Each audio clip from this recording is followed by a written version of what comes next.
Magandang araw sa inyong lahat. Sana maging inspirasyon ang kwento natin ngayong araw. Welcome to Marian's Sweet Story, kung saan bawat kwento ay may pusong totoo. Ngayon, inaanyayahan ko kayong makinig at sabay-sabay nating damhin ang bawat tibok ng pag-ibig. Malapit na ang Pasko.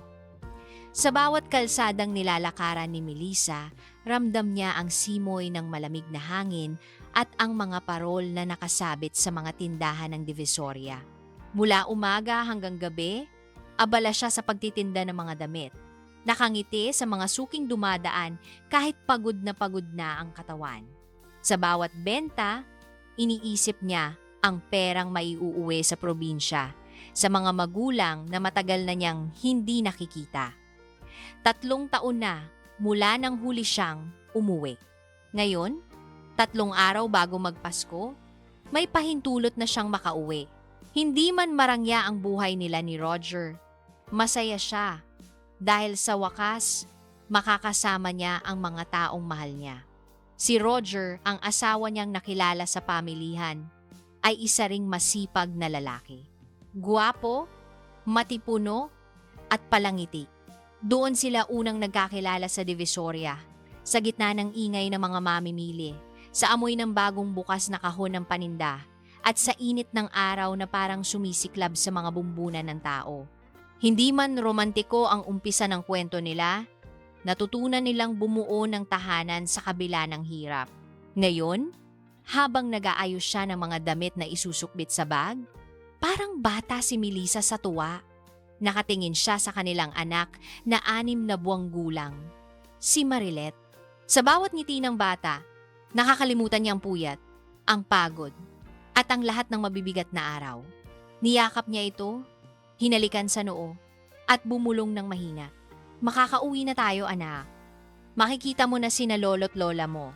Habang nagbabalot ng mga gamit, naramdaman ni Melissa ang kakaibang saya, parang pag-asa na muling sumisilip matapos ang mahabang tag-ulan ng buhay.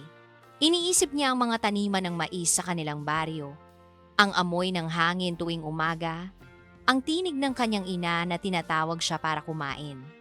Lahat ng iyon ay tila panaginip na gustong-gusto na niyang balikan. Ngunit sa likod ng saya, may bahagyang kaba.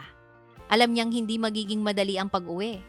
Peak season, dagsa ang mga pasahero at wala silang kasiguraduhan kung makakasakay pa sila. Pero para kay Melissa, hindi iyon hadlang. Basta makauwi lang siya, sapat na. Niyakap niya ang anak, huminga ng malalim at tumingin sa labas ng bintana. Ang mga ilaw ng syudad ay kumikislap, parang mga bituin sa lupa. Sa bawat kislap, may pangarap siyang nakikita. Pangarap ng pahinga, ng pagkikita, ng Pasko kasama ang pamilya.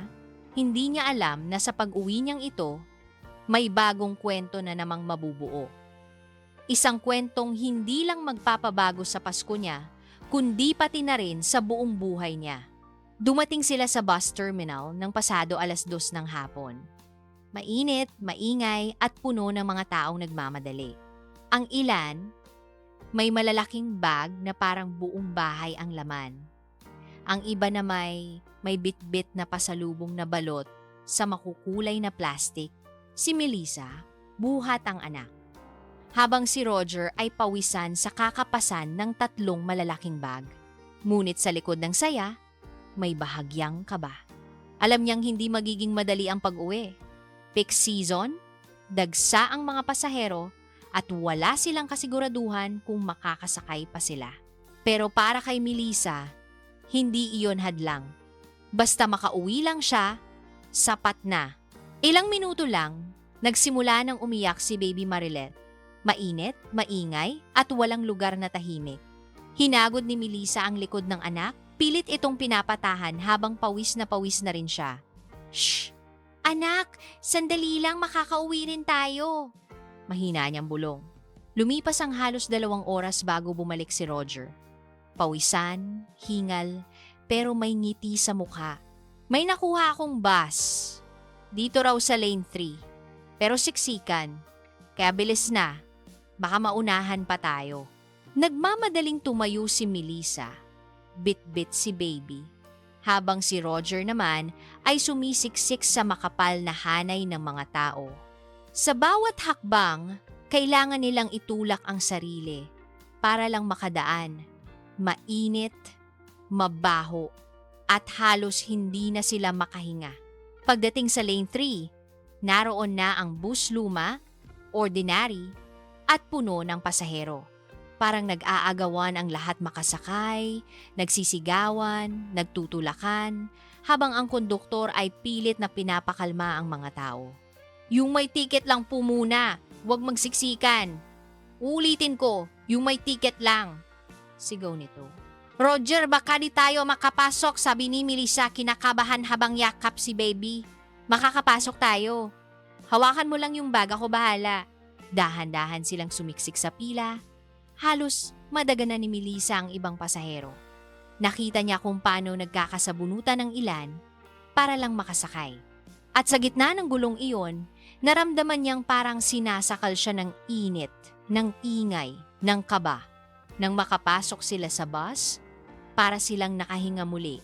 Pero ang loob ay kasing sikip ng labas. Mga bag sa gitna ng aisle, mga kahon sa sahig, at mga pasaherong nakatayo, pilit na sumisiksik sa pagitan ng upuan.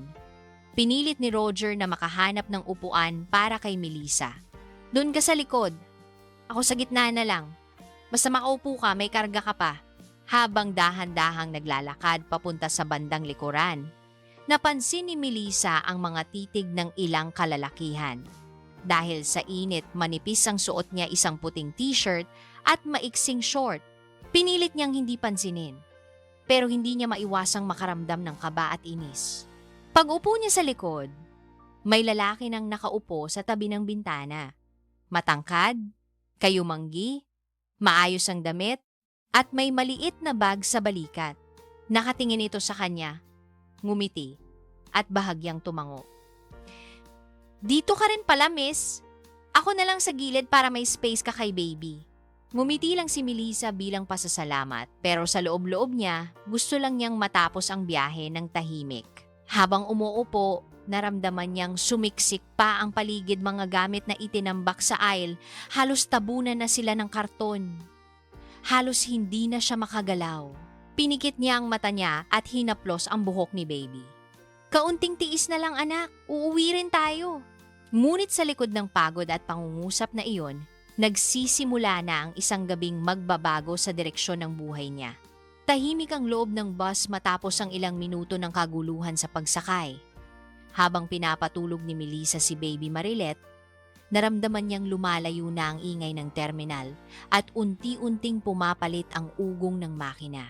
Sa tabi niya, nakaupo ang lalaking hindi pa rin niya kilala. Nakatingin ito sa labas ng bintana, pero minsan-minsan ay sumusulyap sa kanya. Mainit ano? Mahina nitong sambit. Bubuksan ko na lang tong bintana para may hangin. Bago pa man siya sumagot, ibinabana ng lalaki ang bintana gamit ang matatag na braso. Dumampi sa mukha ni Melissa ang malamig na simoy ng hangin mula sa labas, may halong alikabok ng kalsada. Salamat, mahina niyang sagot. Ngumiti ang lalaki. Ako nga pala si Gardo. Hindi siya tumingin agad, pero ramdam niya ang magaan na tono ng boses nito. Melissa! Maikling tugon niya habang inaayos ang kumot ni Baby. Magbabakasyon din kayo? Tanong ni Gardo. Tila gusto lang magpalipas ng oras. Oo, uuwi kami sa probinsya. Matagal na akong hindi nakakauwi. Ang ganda ng ganun, wika nito. Mas masarap ang Pasko sa probinsya. Tahimik, may bituin pa sa langit. Napangiti si Melissa kahit ayaw niyang magpakita ng interes. Matagal na niyang hindi naririnig ang ganoong tono ng usapan, magaan, walang halong trabaho o pagod. Ngunit sa loob-loob niya, nag-aalangan pa rin siya. Hindi niya dapat pinapatagal ang usapang ito. May asawa siya at ayaw niyang may ibang magkamali ng iniisip. Ngunit si Gardo ay parang may talento sa pagkwento. Nagbahagi siya ng mga biro, mga simpleng obserbasyon tungkol sa mga pasahero At minsan ay napapatawa rin si Melissa nang hindi niya namamalayan. Naging mas maaliwalas ang biyahe kahit sandali. Nang bumalik si Roger mula sa unahan, sinilip niya si Melissa. "Ayos ka lang ba dyan?" tanong nito. "Oh, okay lang," sagot niya. Nakangiti.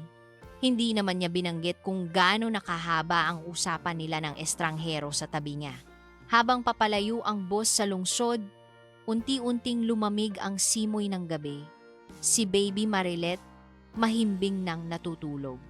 Sa labas, ang mga ilaw ng syudad ay nagiging parang alon sa dilim, unti-unting naglalaho. Sa loob naman ng bus, may katahimikang bumabalot sa kanila. Si Melissa, tahimik na rin. Pero sa isip niya, may kakaibang tanong na nagsimulang umusbong. Bakit parang may kung anong pamilyar sa presensiya ni Gardo? Hindi niya alam. Ngunit ang simpleng pag-uusap na iyon ay magiging simula ng isang gabing hindi niya kailanman malilimutan. Lumalim na ang gabi at patuloy sa pagtakbo ang bus sa mahaba at madilim na kalsada. Ang mga ilaw sa labas ay dumadaan na lang na parang mga bituin na kumikislap sa dilim. Sa loob, halos lahat ng pasahero ay tulog na. Tanging ang ugong ng makina at mahihinang tunog ng paghinga ng mga natutulog ang maririnig. Si Melissa, nakasandal sa upuan. Buhat si Baby na nakatulog na rin. Ang malamig na hangin mula sa bintana ay dahan-dahang pumapawi sa init ng buong araw. Pero sa dibdib niya, may kakaibang init na hindi niya maipaliwanag. Sa tabi niya, si Gardo ay nakapikit pero halatang gising pa. Paminsan-minsan ay gagalaw ito, mag-aayos ng upo, o kaya'y hahaplos sa noo na parang may iniisip hanggang sa biglang magsalita ito ng mahina. "Hindi ka ba inaantok?" "Medyo," mahinang sagot ni Melissa. "Pero mahirap matulog kapag ganito kasikip." "Ganyan din ako dati," tugon ni Gardo. "Tuwing uuwi ako sa amin, palaging ganito. Siksikan, mainit, pero masaya. Kasi alam mong may naghihintay sa'yo." Tahimik lang si Melissa. Naisip niya ang magulang niyang matagal nang hindi niya nayayakap, ang mga alaalang iniwan niya sa probinsya, at ang lahat ng pagsisikap na ginawa niya sa Maynila para magkaroon ng mas magandang buhay. Pero sa ilalim ng mga alaala, may lungkot din. Parang pagod na hindi lang galing sa katawan, kundi pati sa puso. "May anak ka na?" tanong bigla ni Gardo. "Oo, eto," sabi niya habang tinitingnan si Baby. "Ang ganda ng ngiti mo kanina habang tinitingnan mo siya," sabi ng lalaki, halos pabulong. "Swerte ng batang yan. May nanay siyang matapang." Napangiti si Melissa, pero umiwas ng tingin. "Hindi naman. Tao lang din ako.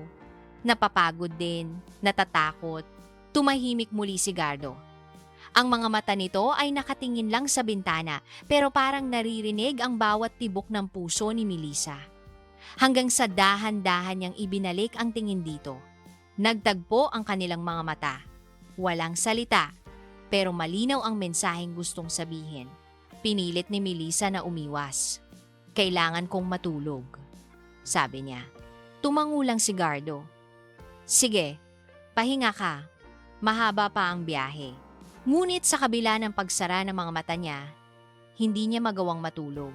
Sa bawat ugong ng makina, sa bawat dampi ng hangin, naririnig niya ang mga salitang matapang, swerte, maganda ang ngiti mo. Mga salitang matagal nang hindi niya naririnig mula sa asawa niya. At doon, sa gitna ng madilim na biyahe, nagsimulang kumislot ang isang tukso na hindi man niya hinanap ay unti-unting lumalapit. Lumipas ang halos isang oras ng biyahe. Ang bus ay tahimik, maliban sa pagaspas ng hangin na pumapasok sa binuksang bintana.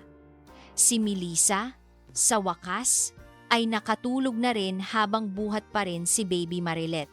Ang kanyang ulo ay dahan-dahang bumagsak sa balikat ng katabi niyang si Gardo. Sa una, hindi niya namalayan. Pagod na pagod siya. At ang katawan niya ay kusang naghahanap ng sandalan. Si Gardo naman, hindi gumalaw. Hinayaan niyang nakasandal si Melissa. Pinagmamasdan ito sa ilalim ng madilim na ilaw ng bus.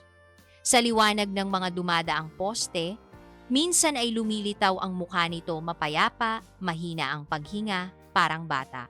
Lumipas ang ilang sandali, medyo gumalaw si baby. Nag-ayos si Melissa. At sa paggalaw niyang iyon, dumikit palalo ang kanyang hita sa hita ni Gardo. Isang simpleng galaw lang, pero nagdala ng kakaibang init sa pagitan nilang dalawa. Si Gardo, pilit na pinipigilan ng sarili. Nakatingin siya sa labas, pero hindi niya maalis ang atensyon niya sa init ng balat na dumadampi sa kanya.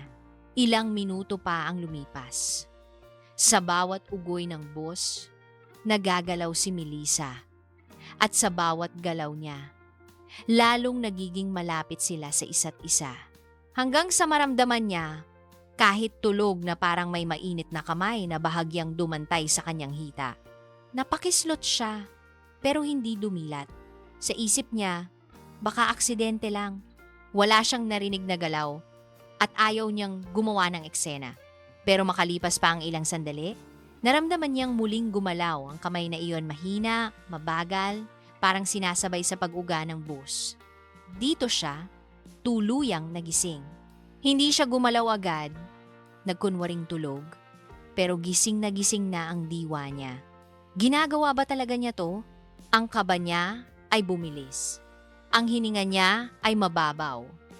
Sa gitna ng dilim, ramdam niya ang kamay na dahan-dahang umaangat mula hita patungo sa gilid ng bewang. Hindi niya alam kung matatakot siya o magagalit o kung pareho. Hanggang sa maramdaman niyang unti-unti itong huminto. Mabilis niyang hinawi ang braso at bahagyang lumayo. Nakapikit pa rin siya. Ayaw niyang magising ang anak o makagulo sa ibang pasahero. Sa gilid ng mata niya, nakita niya si Gardo nakapikit. Pero alam niyang gising ito, tahimik lang siya. Pilit na pinapakalma ang sarili. Hanggang sa tuluyan na lang niyang pinilit na isara muli ang mga mata, umaasang matapos agad ang biyahe. Ngunit sa loob niya, may nagbago. Ang tahimik na biyahe ay naging isang mahigpit na kulungan ng kaba, ng hiya, at ng takot na baka may mangyaring hindi na niya mapigilan. Bandang hating gabi nang huminto ang bus sa isang kainan sa gilid ng highway. Mahina ang ilaw sa labas, malamig ang hangin, at ang ilan sa mga pasahero ay isa-isang nagbangon, pilit na binubuksan ang mga mata matapos ang mahabang biyahe. Si Roger, na nasa gitna pa rin ng bus, ay agad tumayo at lumapit. "Melissa, pahawak muna kay baby. Kakain tayo sa labas," wika niya habang iniaabot ang kamay. Tumango lang si Melissa at marahang inabot ang bata. Mahina pa rin ang mga tuhod niya mula sa kaba kanina pero pinilit niyang ngumiti. "Sige Roger, kayo na muna. Gutom na rin siguro yan si baby." Nang bumaba ang mag-ama, nanatili muna siya sa upuan. Huminga ng malalim. Ang malamig na simoy ng hangin na pumapasok sa bus ay parang nagsasabi sa kanya na kalmahin ang loob. Pinikit niya ang mga mata at pilit na pinapawi sa isip ang mga nangyari kanina. Baka pagod lang siya. Baka nagkamali lang siya ng pakiramdam. Ngunit bago pa siya makatulog, narinig niya ang pamilyar na tinig. "Melissa," napadilat siya. Si Gardo iyon, nakatayo sa tabi ng upuan niya, may hawak na bote ng tubig. "Hindi ka ba kakain?" tanong nito. "Busog pa ako," malamig niyang sagot. "Uminom ka na lang muna. Mahaba pa biyahe. Baka mahilo ka." "Melissa, pahawak muna kay baby. Kakain tayo sa labas," wika niya habang iniaabot ang kamay. Tumango lang si Melissa at marahang inabot ang bata.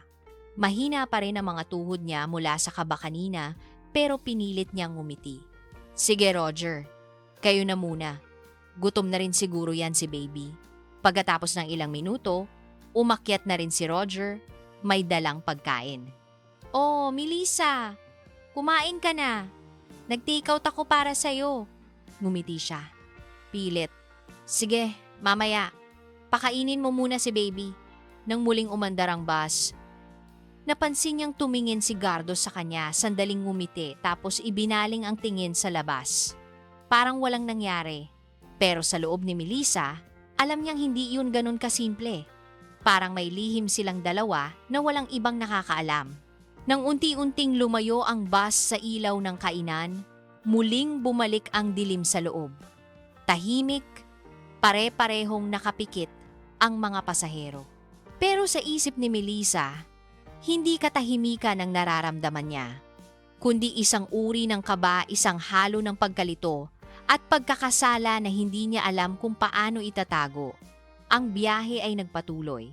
Habang bumabaybay sila sa madilim na kalsada, alam niyang hindi lang papunta sa probinsya ang takbo ng bus, kundi sa isang direksyong hindi na niya mababalikan kapag tuluyan siyang nadala. Tahimik na muli ang bus. Patay na ang ilaw. Tanging mga maliliit na aninong nagmumula sa labas ang nagbibigay ng konting liwanag sa loob. Ang karamihan sa mga pasahero ay mahimbing na natutulog. Ang ilan ay nakasandal sa salamin, habang ang iba naman ay nakayuko sa sarili nilang mga mundo. Si Melissa ay gising pa rin. Nakatingin siya sa bintana, pinagmamasdan ng mga ilaw ng mga poste na mabilis na naglalaho sa bawat segundo. Pilit niyang binubura sa isip ang lahat ng nangyari kanina, ang mga haplos, ang init ng kamay at ang sandaling akala niya ay isang simpleng aksidente lamang. Pero bakit hanggang ngayon, ramdam pa rin niya? Binalikan niya sa isip si Roger, ang asawa niyang tahimik, masipag, pero palaging pagod. Sa mga huling buwan, bihira na silang mag-usap ng matagal. Bihira rin silang magyakapan, magkwentuhan. Parang naging trabaho na lang ang pagiging mag-asawa. Siguro ito yung sinasabi nilang nawawala ng lambing? Bulong niya sa sarili. Ngunit bago pa niya tuluyang mapawi ang pagod ng isip, naramdaman niyang parang gumalaw muli si Gardo.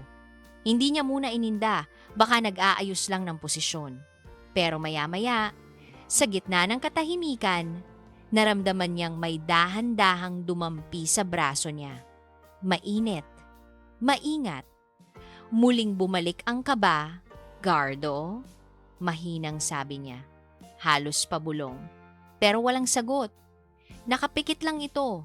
Nakasandal. Tila tulog. Ngunit ramdam niya na hindi ito tulog. Ramdam niya ang bawat galaw banayad. Pero malinaw. At sa bawat dampi, parang mas lalong bumibilis ang tibok ng kanyang dibdib. Pinilit niyang itulak ang kamay nito. Tama na, mahina niyang wika. Ngunit sa dilim, ang kanyang tinig ay nalunod sa ugong ng boss. Wala ring ibang gumalaw sa paligid. Parang silang dalawa lang ang gising sa buong biyahe. Sa bawat segundo, lumalalim ang kanyang pagkalito. Natatakot siya, galit siya. Pero sa ilalim ng takot, may kung anong kiliti. May kakaibang init na bumabalik. Isang damdamin na matagal na niyang itinago. Isang bagay na ayaw man niyang aminin ay bumubuhay sa kanya sa sandaling iyon. Napapikit siya. Bakit ako ganito? Tanong niya sa sarili. Bakit hindi ko siya tuluyang itulak? Ngunit bago pa siya makasagot, narinig niya ang mahina niyang hinga na tila nagsusumamo, isang hinga ng tao na napagod na sa paglaban. Hanggang sa unti-unti niyang naramdaman na muli itong lumayo, parang walang nangyari. Tahimik, walang salita, pero sa loob niya, alam niyang may nangyaring hindi na mabubura. Hindi sa katawan, kundi sa isipan. Sa labas ng bintana, nagsimulang bumuhos ang ulan. Ang mga patak ay tila tugma sa mga pintig ng puso niya, malakas, magulo at walang direksyon. Sa isip niya, isang tanong lang ang paulit-ulit. Hanggang saan ang kaya kong tiisin bago ko tuluyang bumigay? Mas lumakas ang ulan sa labas. Ang bawat patak na tumatama sa bubong ng bus ay tila kumakatok sa loob ng dibdib ni Melissa, mabigat, paulit-ulit at hindi mapigilan. Sa dilim ng biyahe, parang naglaho ang pagitan ng gabi at umaga. Nang tama at mali, tahimik siyang nakaupo, nakapikit at pilit nilalabanan ng antok. Si Baby ay naiwan na kay Roger sa kabilang upuan. Tulog na tulog sa dibdib ng ama. Dapat ay dun siya kampante. Dapat ay dun siya mapayapa pero hindi. Sa tabi niya, si Gardo muling bumalik sa dati nitong tahimik na anyo. Parang walang nangyari. Pero sa pagitan ng kanilang mga katahimikan, may kuryenteng hindi na kayang itago. Maya-maya, marahang tumagilid si Gardo. Dumampi ang balikat nito sa kanya at sa ilalim ng kumot na pinahiram ng konduktor, unti-unti na namang lumapit ang init na kanina pa niya nilalabanan. "Melissa!" Mahinang bulong nito.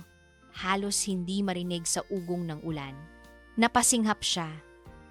Hindi siya sumagot, pero hindi rin siya umatras. Parang tuwing pinipigilan niya, lalo siyang nilalamon ng tukso. Hanggang sa maramdaman niyang unti-unti na namang gumalaw ang kamay ni Gardo dahan-dahan, maingat at puno ng intensyon. "Wag!" mahina niyang sabi. Pero ang tinig niya ay halos parang pakiusap, hindi pagbabawal. "Tama na!" dagdag niya. Pero ang mga kamay niya ay hindi kumikilos. Parang ang katawan niya mismo ay nagtaksil sa kanya. Ang bus ay patuloy sa pag-ikot ng gulong, parang umiikot din ang mundo ni Melissa sa loob ng mahabang gabi. Sa isip niya, naroon ang mukha ni Roger, ang asawang nagtiwala, nagmahal, pero hindi na nakapansin sa mga luhang matagal nang hindi bumabagsak. At ngayon, sa tabi niya, isang estranghero ang nagbibigay ng atensyon na matagal niyang hinanap. Hanggang sa tuluyan na lang siyang pumikit. Hindi dahil sa antok, kundi dahil ayaw na niyang makita ang sarili sa salamin ng bintana, basang-basa ng ulan at ng kahihiyan. Nang tuluyang huminto ang bus sa pier bandang madaling araw, tumigil na rin ang ulan. Isa-isang nagbangon ang mga pasahero.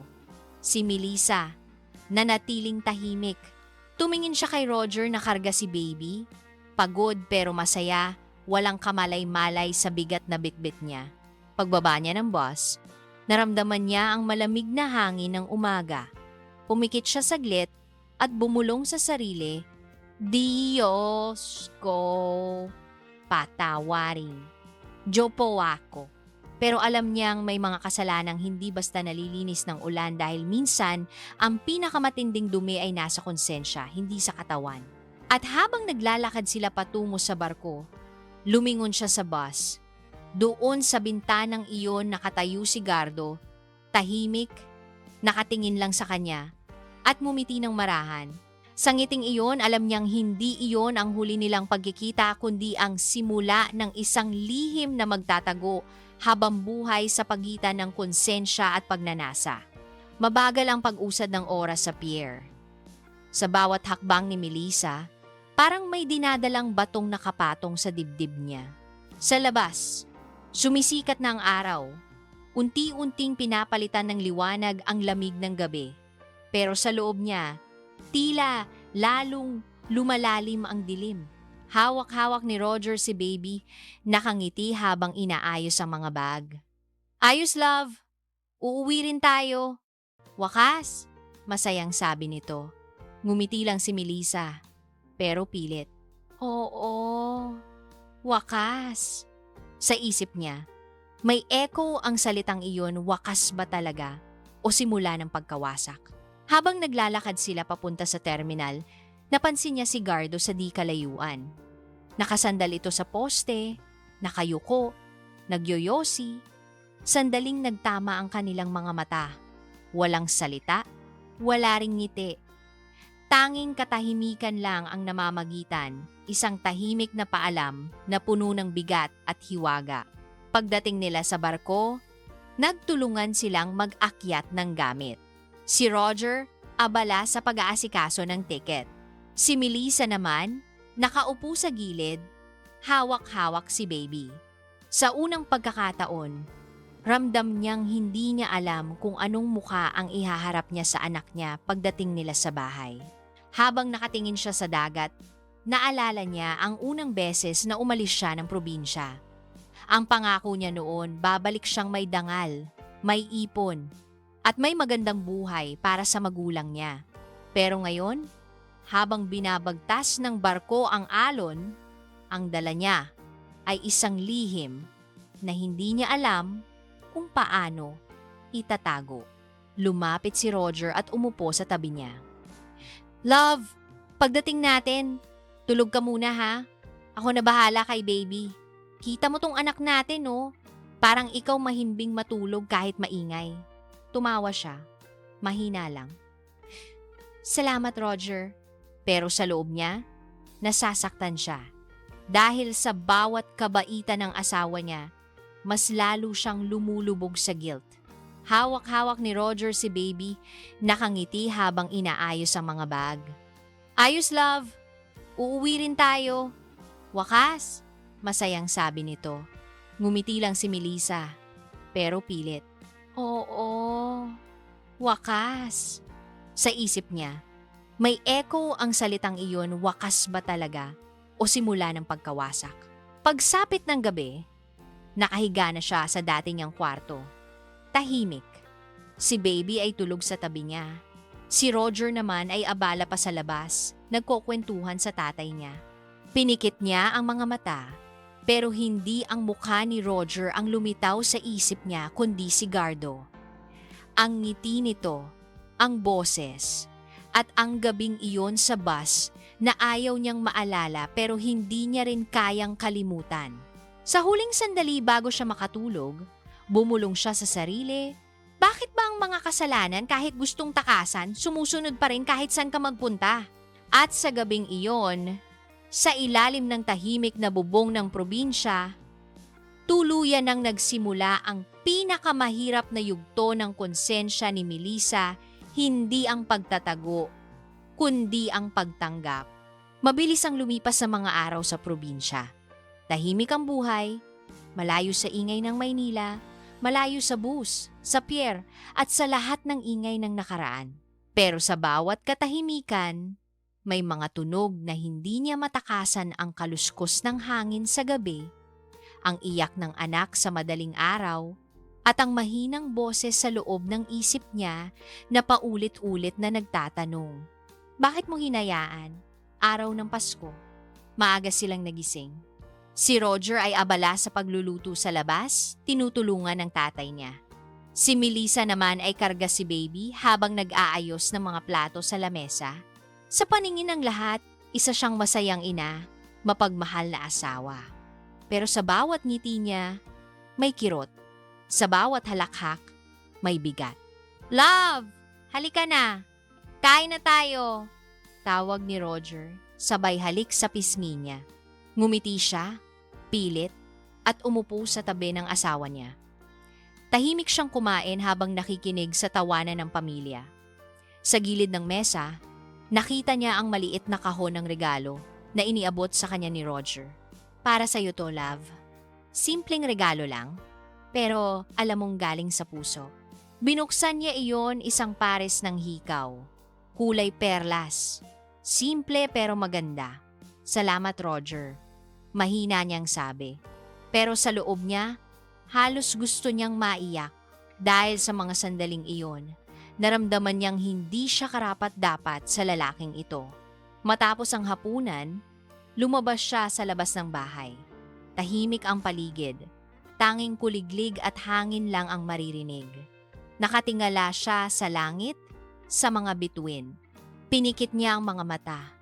Huminga ng malalim. Diyos ko, bulong niya. Kung may kapatawaran pa, gusto kong magsimula ulit. Sa unang pagkakataon matapos ang lahat, napahinga siya ng maluwag, hindi dahil nakalimutan niya, kundi dahil tinanggap niyang hindi na niya mababawi ang nakaraan. Pero, maaari pa niyang baguhin ang bukas. Lumapit si Roger mula sa likuran, marahang niyakap siya. Ang lamig ng hangin, no? Pero buti kasama ko kayo, sabi niya habang hinahaplos ang buhok niya. Tumangulang siya, sabay ngiti. Oh, masarap pala sa pakiramdam yung may tahanan. Sa loob niya, alam niyang hindi lahat ng sugat ay kailangang ipakita. May mga sugat na kailangan lang alagaan hindi para mabura, kundi para manatiling paalala na minsan nagkamali ka pero natuto ka rin. At sa gabing iyon, habang tinutulugan niya ang yakap ni Roger, Dahan-dahan niyang pinakawalan ang bigat ng kahapon dahil minsan ang tunay na kapatawaran ay hindi nanggagaling sa iba kundi sa sarili. Sa huling linya ng kanyang tahimik na panalangin, marahan niyang bumulong. Hindi ko na kayang baguhin ang nangyari, pero kaya kong itama ang mga susunod na araw. At iyon na lang ang handog ko sa sarili ko ngayong Pasko. Maraming salamat sa pakikinig sa Marian Sweet Story. Kung nagustuhan niyo ang ating kwento ngayon, huwag kalimutang mag-like, mag-subscribe, at i-share sa inyong mga kaibigan. Hanggang sa muli. Ito ang Marian Sweet Story, your heart, your story.